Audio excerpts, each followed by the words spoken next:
کیونکہ ہم اپنے تئیں تو خود کفیل ہونے سے رہے. ہم بحیثیت قوم جو ہیں ہمیں احساس ہی نہیں ہے کہ اللہ تعالیٰ کا کتنا کرم ہے اس ملک پہ.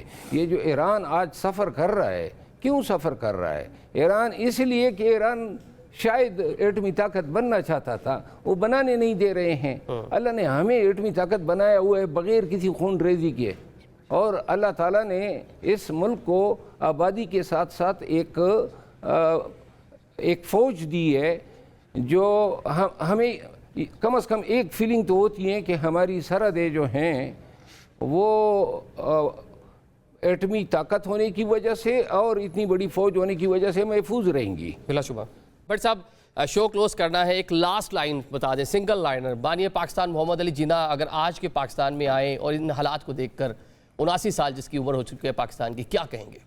اگر قائد اعظم محمد علی جناح صاحب پاکستان میں آ جائیں، آدھا گھنٹہ ان کو مل جائے اور وہ آ جائیں، تو یقین کریں مجھے مکمل یقین ہے کہ وہ آدھا گھنٹہ نہیں گزاریں گے، وہ 5-10 منٹ کے بعد ہی نکل جائیں گے. اور یہ جو قائد اعظم ثانی ہے نا، ہو سکتا ہے نکلنے سے پہلے ان ساروں کو، جتنے بھی قائد اعظم ثانی ادھر پھر رہے ہیں خود کو بنا کر، ان کو لائن میں کان پکڑوائیں اور ان کے اوپر 4 اینٹیں رکھ کے کہیں کہ اب میں جا رہا ہوں، اور ان پہ کھڑے رہیے گا، یہ کان نہ چھوڑے.